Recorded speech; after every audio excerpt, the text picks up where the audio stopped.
Ku buka mataku dan lihat wajahmu. Ku terkagum bila ku lihat hidupku dan karya tanganmu. Aku tersanjung karena semua yang baik dalam hidupku itulah karyamu. Kau beri kesempatan yang baru dan ku ingin mengenalmu Tuhan lebih dalam dari semua yang ku kenal. Tiada kasih yang melebihimu. Ku ada untuk menjadi penyembahmu.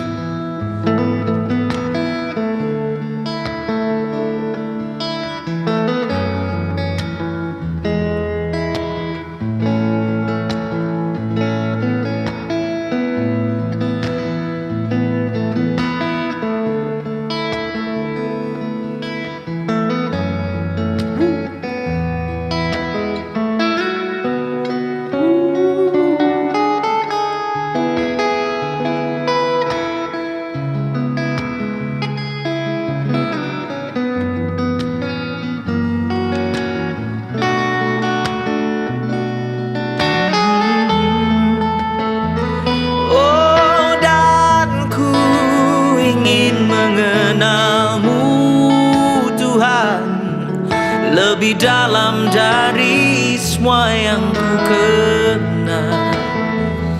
Tiada kasih yang melebihimu.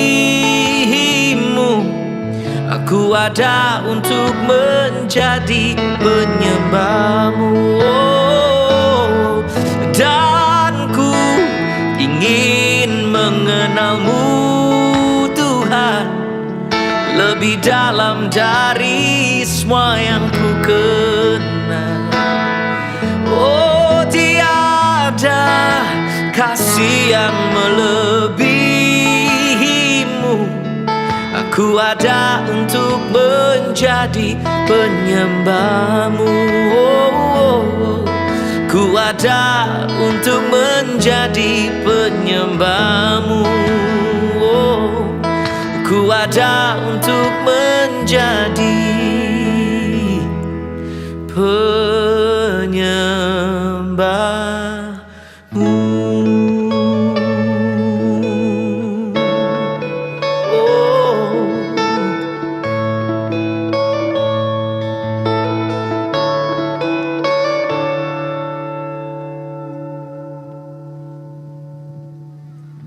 Dan sopan dengan baik, dan itulah yang saya lakukan di channel saya. Dan kalau saudara buka channel saya, siap-siap jantungnya copot, karena saudara akan lihat berbagai macam topik yang tajam sekali, kritis sekali, termasuk hinaan-hinaan dari, sekali lagi saya garis bawahi, oknum, ya, oknum dari agama seberang yang suka menyerang kekristenan. Nah, kepada mereka-mereka itu saya memberikan penjelasan. Jadi itu disclaimer saya.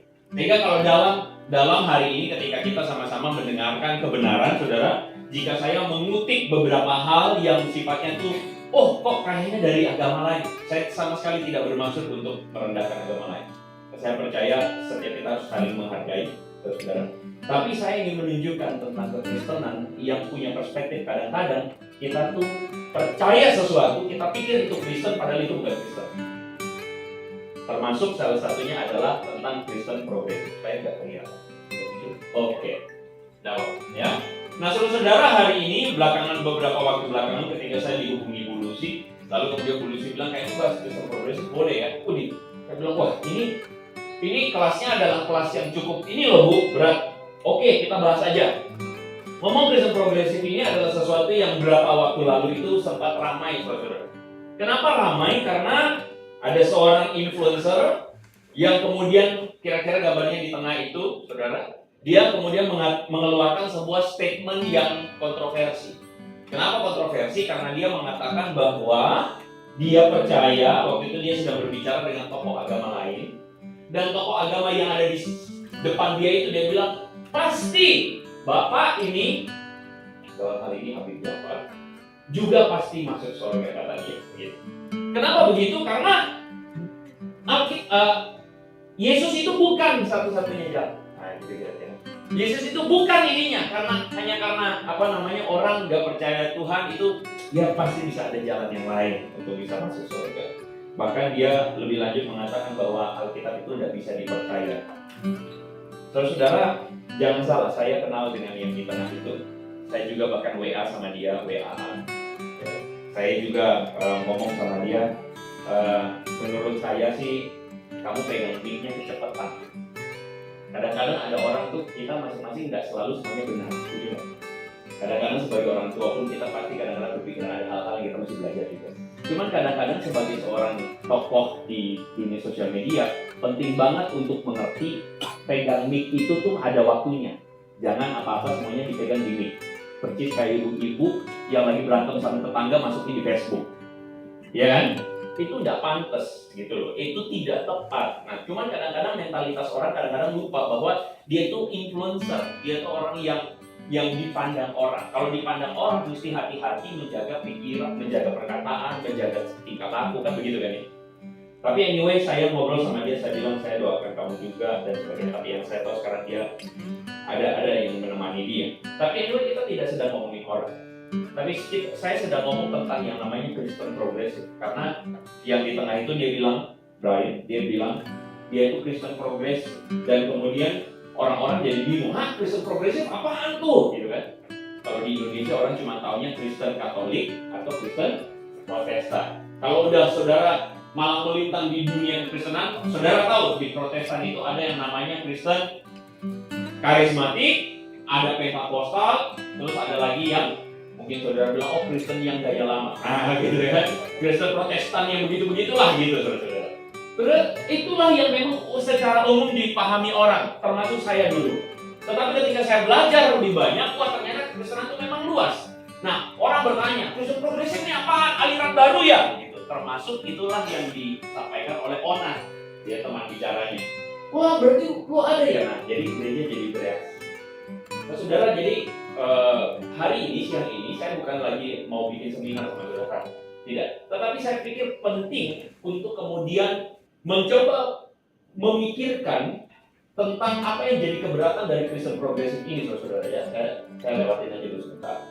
Apa yang jadi keberatan dari Kristen progresif ini? Karena apa? Karena sebenarnya bisa jadi anak-anak kita memikirkan apa yang mereka pikirkan. Saudara tahu nggak, Kristen progresif ini di luar negeri itu sangat laku. Ini saya keluar mimbar nggak apa ya? Karena saya rasa ini jauh banget gitu ya, saya pengen lebih dekat. Oh, turun juga boleh? Nanti deh. Jadi saudara di luar negeri Kristen progresif itu sangat laku karena salah satunya adalah Kristen progresif ini terbuka kepada semua, termasuk misalnya kepada gerakan LGBT misalnya. Satu kali ada seorang majelis yang menelpon anaknya di depan saya, anaknya itu kuliah di Inggris. Lalu majelis itu ngomong dengan pelan kepada anaknya, kamu jangan lupa dong besok ke gereja hari Sabtu posisi. Anaknya di seberang sana yang di Inggris ngomong begini, gak apa, males. Kenapa? Soalnya kalian benci LGBT. Jadi anaknya itu menggunakan alasan, karena kalian benci LGBT, saya gak mau ke gereja. Menurut saya itu alasan yang dibikin. Menurut saya, ya. Sebenarnya kalau ditelusuri bukan sebenarnya itu, tapi itu bisa jadi alasan. Kekristenan posisinya jelas, menentang perilakunya, tapi menerima orang. Kadang-kadang kita jadi sama kayak artikulasi agama lain. Pokoknya orangnya, termasuk orangnya kalau bisa dibinasakan. Karena katanya sumber gempa katanya. Buat yang tahu-tahu aja. Kekristenan nggak begitu. Dan itu kenapa kita penting sekali untuk penting kita punya wawasan kekristenan yang benar. Karena saya percaya banyak anak-anak muda di luar sana yang pemikirannya tuh karena mereka tidak atau mereka salah mengenal kekristenan, akhirnya mereka meninggalkannya. Termasuk beberapa pandangan misalnya. Jadi saya akan dalam 2 pertemuan ini saya akan ngomongin tentang 2 pertanyaan atau 2 keberatan dari anak-anak muda kita hari ini yang sebenarnya mewakili pemikiran Kristen progresif, ya. Tapi saya ingin katakan, makanya judulnya tadi, kenapa kita beda atau kenapa kita bukan Kristen progresif. 2 pertanyaan ini adalah 2 pertanyaan yang esensial. Yang pertama adalah bagaimana mungkin orang yang baik masuk neraka karena tidak percaya? Itu hal pertama. Yang saya yakin, saudara, saya percaya bahwa ada dari saudara Kristen sudah lebih, saya boleh katakan saudara senior. Saudara lebih Kristen dari saya dalam arti saudara lebih awal bahkan saudara mungkin telah belajar lebih banyak. Kita sama-sama belajar. Tapi kadang-kadang mungkin kita mesti akui dalam hati kita yang paling dalam bisa jadi kita sulit menjelaskan. Kalau sampai anak kita bilang begini, bagaimana mungkin orang yang baik masuk neraka karena tidak percaya Tuhan Yesus? Kita mau menjelaskannya bagaimana? Kadang-kadang kita susah jelasin. Itu loh mah, tetangga sebelah kita orangnya baik banget, tapi masa dia dihukum gara-gara dia tidak Kristen? Terus kita jelasinnya gimana? Kadang-kadang kita bingung jelasin kan. Akhirnya kadang-kadang tuh kita ambil jalan tengah. Ya sudahlah, semua agama baik saja. Itu aja kita udah keliru. Karena tidak semua agama sama. Semua agama beda-beda. Kalau sama ya satu agama aja semuanya. Tapi semua agama itu akan beda-beda. Itu kita harus mengakui. Bapak, kalau Bapak ngomong begitu berarti Bapak benci agama lain. Tidak. Saya mengakui perbedaan orang lain tidak berarti saya. Karena ajaran Tuhan Yesus adalah mengasihi orang lain, bahkan mengasihi musuhmu. Itu penting. Itu yang jadi pembeda kekristenan dengan yang lain. Yang kedua, bagaimana mungkin Tuhan yang baik menciptakan manusia untuk dihukum di?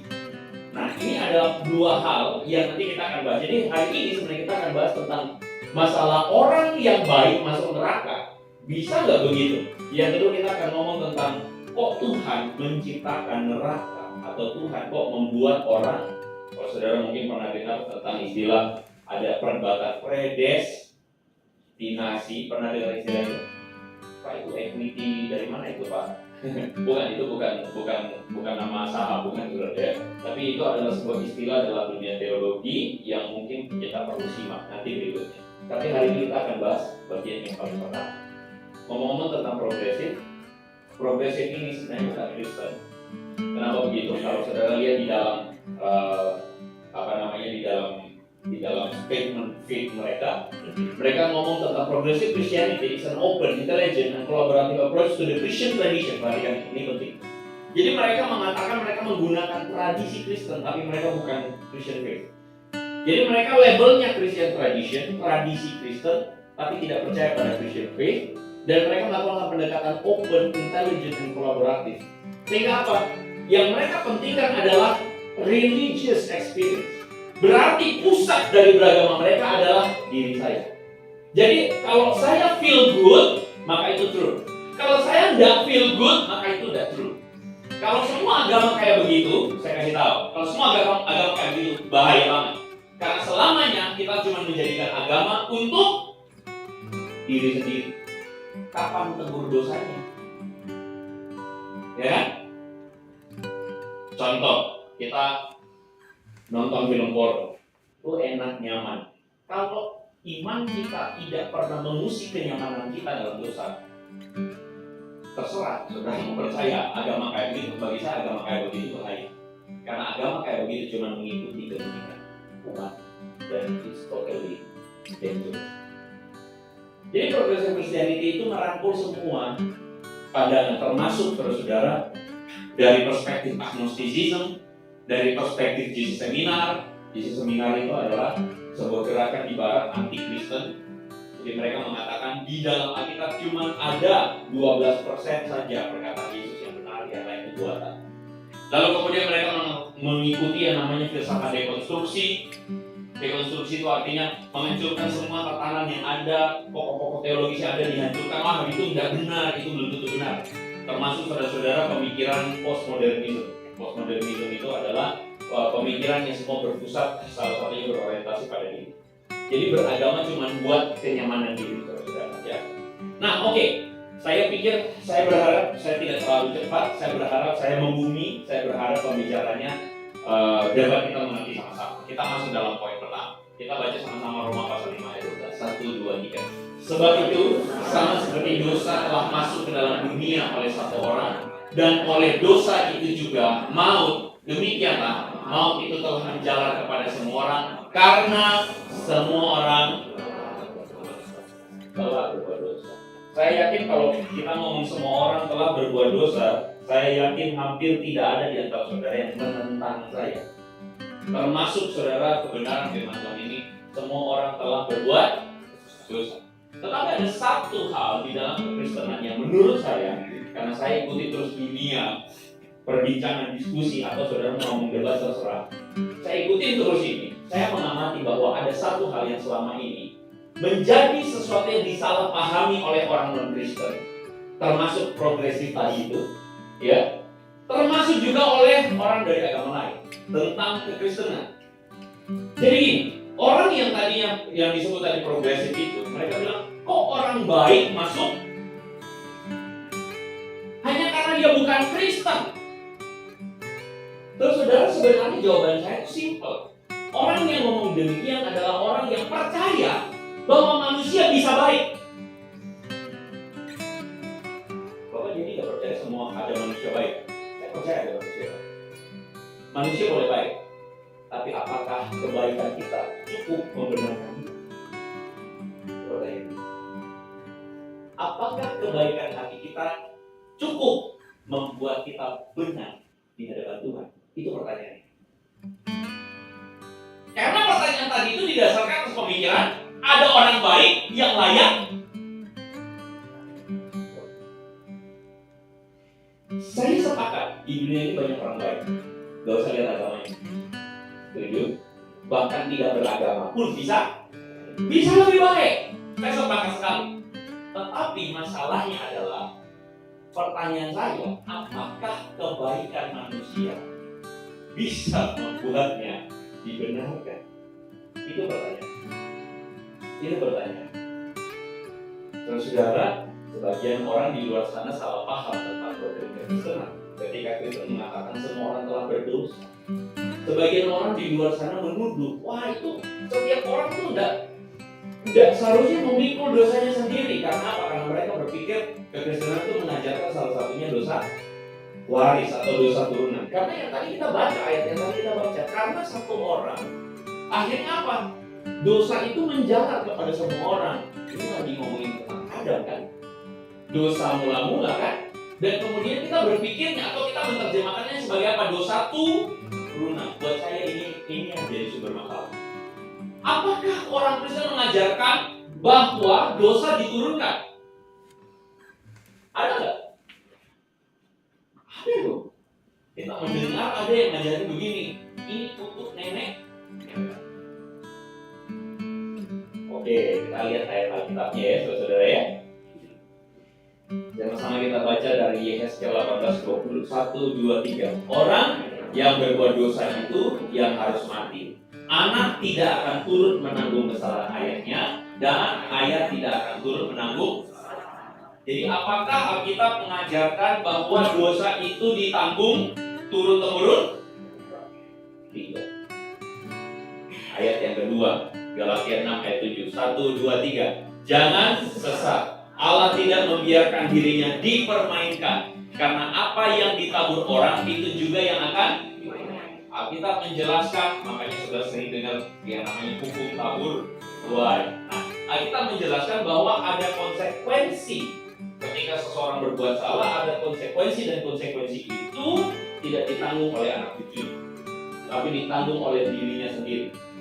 Saya ngomong pada konteks esensi dosa di hadapan Tuhan ya. Saya tidak ngomong akibat dosa kalau orang tuanya ngutang, anaknya kena utangnya.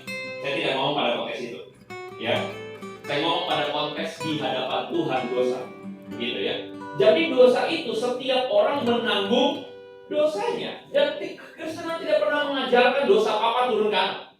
Kekristenan tidak pernah mengajarkan dosa nenek moyang turun ke anak. Kalau hari ini saudara ada yang saudara merasa, oh hidup saya nggak bagus-bagus ya, kok saya tidak bisa jadi laupan ya, oh karena ada kutuk, saya mau kasih tahu, itu bukan Kristen. Itu bukan ajaran Kristen.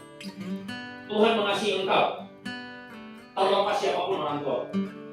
Karena ketika dia menciptakan engkau di rahim ibumu, dia menciptakan engkau dengan rancangan masa depan penuh damai sejahtera. Amin.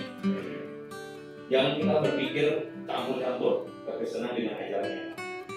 Nah, cuman bagaimana kita memaknai tentang doktrin atau tentang pengajaran dosa itu yang disebut sebagai seringkali kita dengar dosa waris itu. Saudara-saudara, dalam Roma pasal 5 ayat 12 tadi Paulus bilang apa? Sama seperti dosa telah masuk ke dalam dunia oleh satu orang. Maksudnya Paulus itu lagi menggambarkan tentang Adam yang jatuh dalam dosa.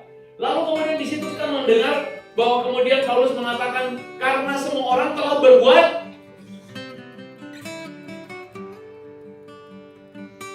Saya makan karena saya mana yang duluan? Lapar dulu baru makan. Betul? Saya ulang. Saya makan karena saya mana yang duluan? Balik sini. Mana yang duluan? Makan.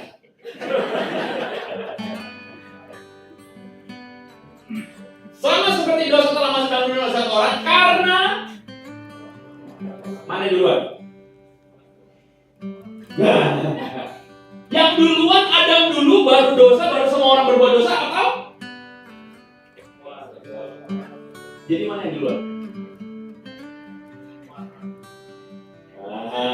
Bingung kan? Selama ini kita salah mikir nih. Saya makan karena saya yang duluan lapar. Lapar adalah penyebab dari saya. Saya balik ke sini. Perhatikan kata karena ini. Penyebabnya yang mana? Atas atau bawah?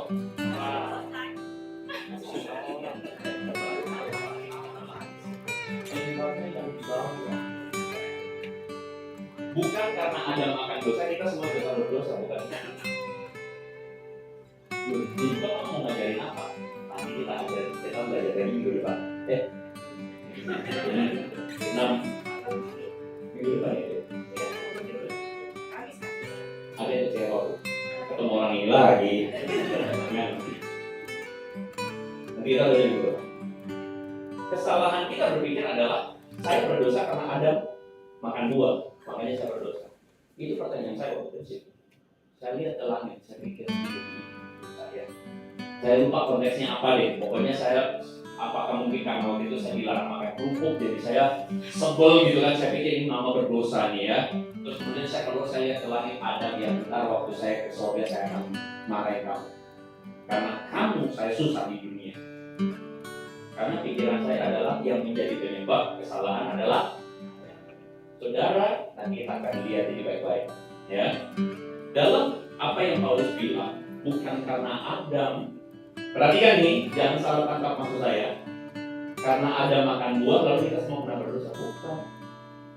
Tapi pemulanya adalah semua orang telah. Baru akibatnya Paulus sambungkan secara teologis bahwa Adam makan itu sehingga itu menjadi sebuah apa? Menjadi sesuatu yang dipahami oleh kita karena Adam itu makan buah karena kita semua berdosa. Jadi penyebabnya adalah kita dulu berdosa. Lupa, kita sama Adam aja Adam duluan. Saudara sudah salah paham maksud saya. Karena Paulus sedang ngomong tentang realita manusia. Ada satu realita manusia, yaitu manusia Oke, gini aja deh. Bagaimana saudara menjelaskan kepada anak kecil bahwa dulu orang tua kita berhutang? Misalnya dulu orang tua kita bikin hutang. Dulu orang tua kita kaya aja jatuh miskin. Mandiri, jatuh miskin. Terus saudara jelaskan kepada anak bagaimana ceritanya. Kadang-kadang saudara mesti cerita pakai perumpamaan. Setuju? Betul? Nah, perumpamannya apa? Ini deh, tadi itu di meja makan ada ayam satu ekor. Ya kan? Karena ada ayam satu ekor, lalu kemudian kamu rakus, akhirnya kamu makan semua, yang lain gak kebahagiaan. Karena kamu rakus, akhirnya semua kita rugi. Nah sama orang tua kita juga dulu, kakek kamu rakus sampai akhirnya rugi. Penyebabnya adik atau orang tua? Dengan dua-duanya. Penyebabnya adalah rakus. Sudah paham maksudnya? Ini yang Paulus lagi ngomong. Terus Paulus lagi ngomong bahwa pada dasarnya semua manusia dan karena itulah Adam pun melakukan kesalahan. Nanti kita akan jelasin di minggu depan. Ya, itu saya tahu saudara agak sedikit agak gampang nih ya. Ini maksudnya apa nih Bapak nih ya? Tapi begini, saya terbatas untuk menjelaskan karena waktu, tapi saya begini. Saya sepakat bahwa kesalahan kita selama ini adalah kita ngomong dosa baris, padahal dosa tidak pernah dibariskan. Sebenarnya Alkitab sudah ngomong tentang universalitas dosa. Maksudnya apa? Semua manusia itu berdosa karena pada dasarnya manusia memang berdosa. Maksudnya apa nih? Nah, saya tanya dari satu pertanyaan, saya lewat ini dulu. Bayi itu berdosa tidak? Di sini dan tadi kita sepakat satu iman, amin. Sampai di sini, sampai kena pertanyaan ini, kita terbelah dua. Bayi itu berdosa atau tidak? Yang mengatakan berdosa, turun tangan. Yang mengatakan tidak berdosa, katakan. Oke, turun tangan. Yang tidak katakan, ayo katakan. Ternyata ada 30.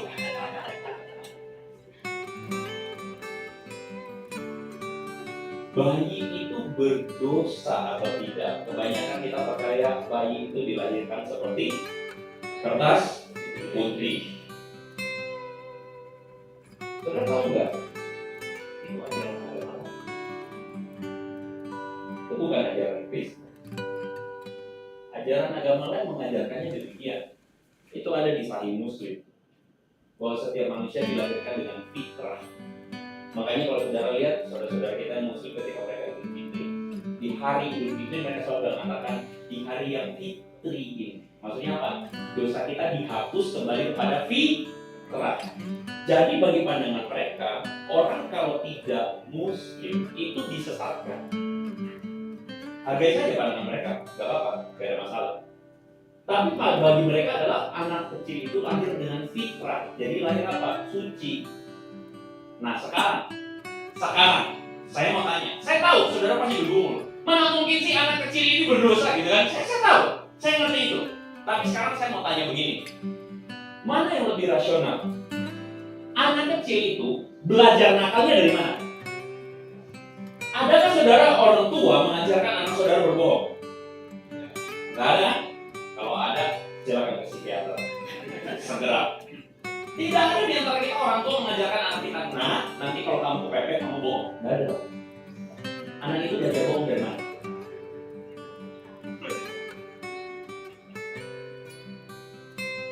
Anak kita bisa egois tidak? Kita kasih kue, dia nggak mau bagi ke kokonya atau cici. Siapa yang ngajarin dia egois? Dari sebelumnya begitu. Dari sebelumnya begitu. Kita kekristenan mengajarkan bahwa setiap manusia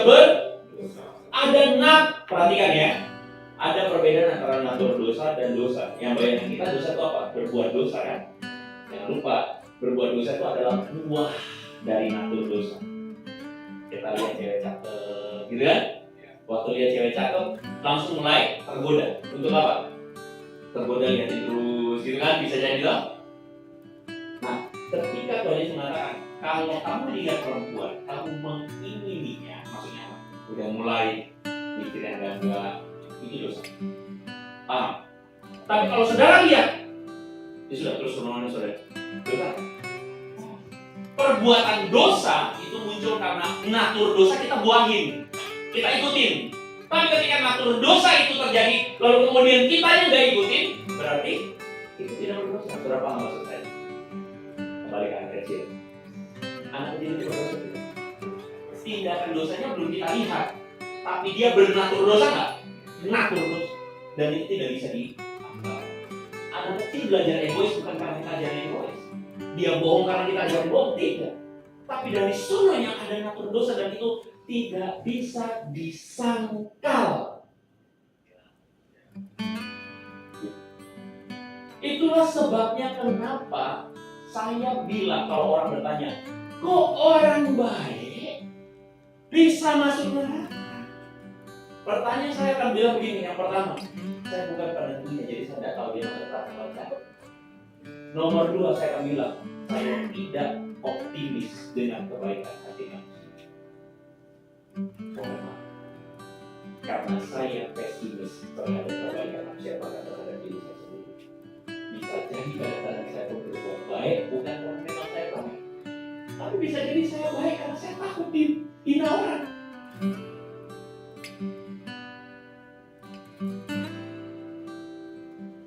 Perbanyak doa. Doa yang baiknya supaya apa? Supaya hati kita buka jalan. Benar atau salah? Benar atau salah? Salah. Kita banyak doa supaya dekat sama Tuhan, itu betul. Kalau kita banyak doa supaya Tuhan buka jalan, itu egois. Betul?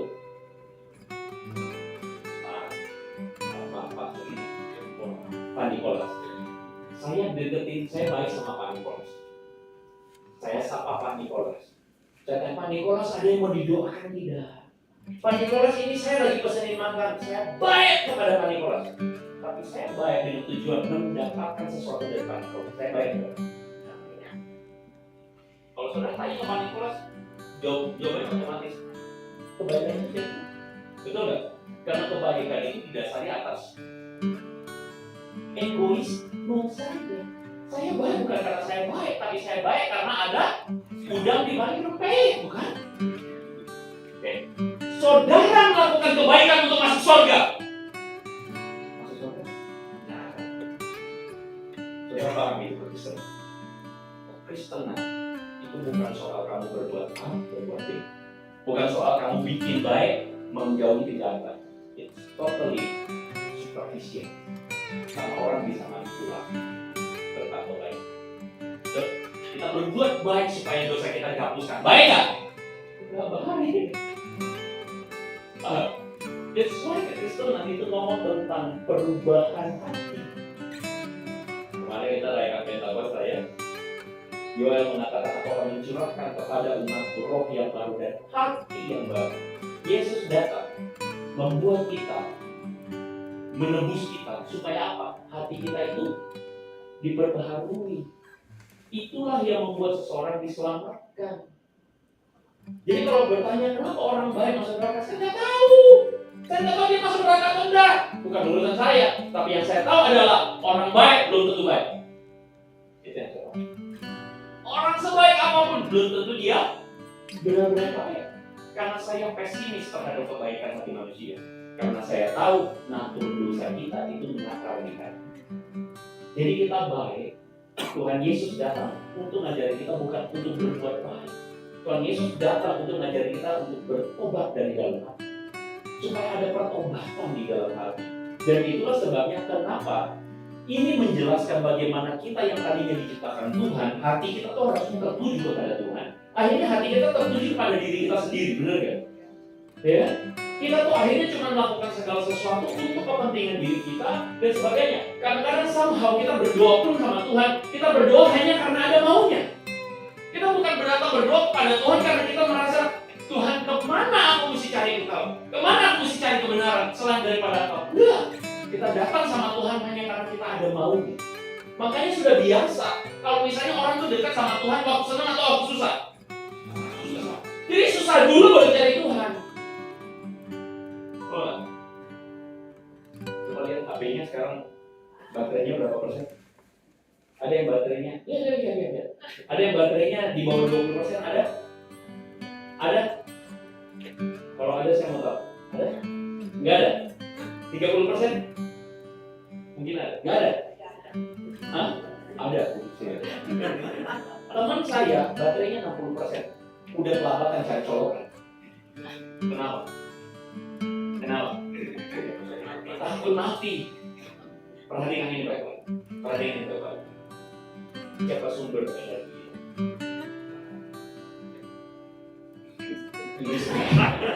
Saya sarankan jangan colokin tangan ke istri Pak. Jangan. 100% jangan, ya. Sumber kita tuh dari Tuhan. Makanya kita itu akan functioning well. Kita akan menjadi ciptaan yang benar kalau kita terhubung kepada sumber itu. Tapi kadang-kadang kita tuh lupa, kita biarkan kita sholat terus. Nanti kena masalah banget baru kita cari cara. It's totally wrong. That's why kenapa saya senang kalau ada persekutuan kayak gini. Saya apresiasi para pengurus, pemilik, atau mungkin orang-orang yang benar-benar insist harus ada persekutuan di kantor. Karena kadang-kadang hari Minggu pun kita nongkrong, betul. Tapi di kantor kita ada kesempatan untuk berbagi firman kita. Puji Tuhan. Tuhan berkati saudara-saudara. Jadi saudara-saudara, istilah mengajarkan tentang dosa itu adalah sesuatu yang serius. Dan semua yang terlihat baik itu belum tentu benar-benar baik. Sehingga makanya kenapa kita datang di sini, kita cari Tuhan, kita dengar firman supaya itu mengubah hati kita. Yang tadinya tuh cuma untuk kepentingan diri kita, tapi kita belajar connect to God, kita belajar terhubung sama Tuhan. Nah, karena itulah saudara-saudara, apa itu keselamatan? Nanti minggu depan kita akan belajar lebih clear, saudara-saudara. Tapi hari ini saya mau ngomong. Saudara, that's why kenapa manusia punya natur dosa itulah. Itu yang membuat kita tuh akhirnya banyak bermasalah. Banyak masalah ada dalam diri kita itu karena natur dosa itu sendiri. Tetapi karena Kristus datang, ya, karena dosa satu orang itu mau menjalar kepada semua orang.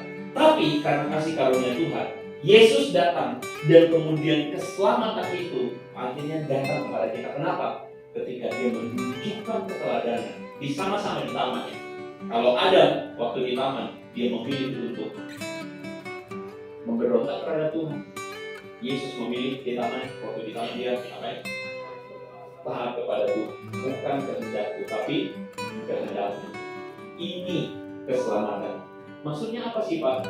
Keselamatan itu adalah ketika Tuhan Yesus menunjukkan kepada kita bahwa Dia manusia itu bisa taat kepada Tuhan 100%. Kita pun bisa.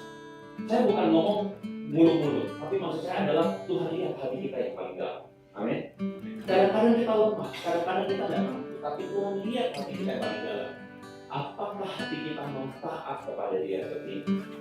Saudara, sebagai sebuah penutup. Kalau udah mau penutup enak ya, ini mau pulang terus. Saatnya makasih ya. Saudara tahu nggak, pada tahun 200 sebelum Masehi ada seorang yang menuliskan, seorang bernama Nikander. Dia menuliskan resep. Resep itu apa? Resep membuat acar ketimun. Jadi dia ngajarin bagaimana cara membuat acar ketimun. Pertama, acarnya itu, ketimunnya itu direndam biar panas. Setelah rendam biar panas, ketimunnya itu rendamlah di dalam ramuan cuka. Perlu tahu kata yang dipakai apa? Bakto. Bakto. Bedanya ini kemana nih? Baptisto. Ketimun itu ketika dia direndam di dalam perlarutan cuka, ketimun itu jadi ketimun nggak? Jadi acar. Rasanya ketimun nggak? Acar rasanya. Ketika dia direndam, dia tidak pernah sama lagi, karena dia telah berubah menjadi acar. Orang Kristen seharusnya ketika dibaptis bersama-sama dengan kematian Yesus, lalu keluar dari air dibangkitkan dan kebangkitan Yesus, maka hidupnya harusnya tidak pernah sama lagi. Pak, berarti dia akan bebas dosa? Bukan. Hatinya tidak pernah sama lagi. Perbuatan itu bisa kadang-kadang salah, kadang-kadang benar. Kadang kita masih lemah, bisa kurang sempurna. Tapi hatinya, ketika engkau telah dibaptiskan bersama Yesus, engkau keluar kepada kita. Dan yang diselamatkan adalah kita. Saya berdoa, saya berdoa kepada Tuhan, saya berdoa kepada Mari kita berdoa.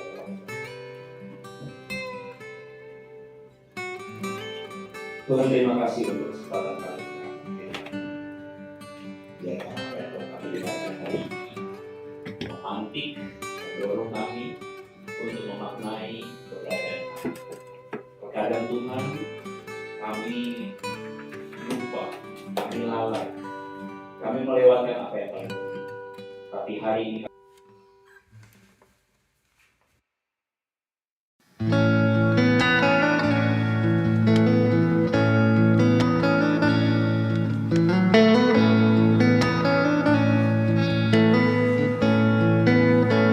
Here we go.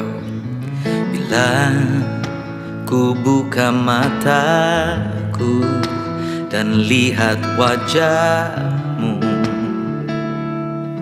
ku terkagum. Bila ku lihat hidupku dan karya tanganmu, aku tersanjung. Karena semua yang baik dalam hidupku itulah karyamu. Kau beri kesempatan yang baru dan ku ingin mengenalmu, Tuhan, lebih dalam dari semua yang ku kenal. Tiada kasih yang melebihimu. Ku ada untuk menjadi penyembahmu.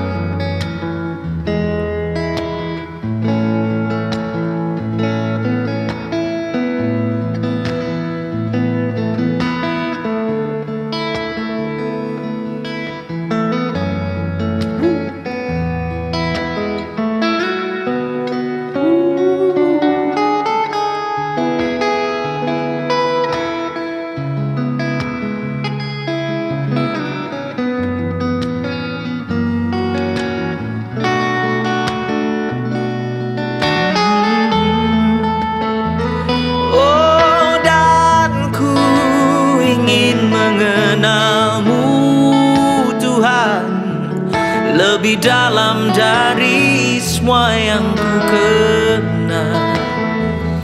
Tiada kasih yang melebihimu. Aku ada untuk menjadi penyembahmu, dan ku ingin mengenalmu, Tuhan, lebih dalam dari semua yang ku kenal. Oh, tiada kasih yang melebihimu. Aku ada untuk menjadi penyembahmu. Ku ada untuk menjadi penyembahmu. Ku ada untuk menjadi penyembahmu.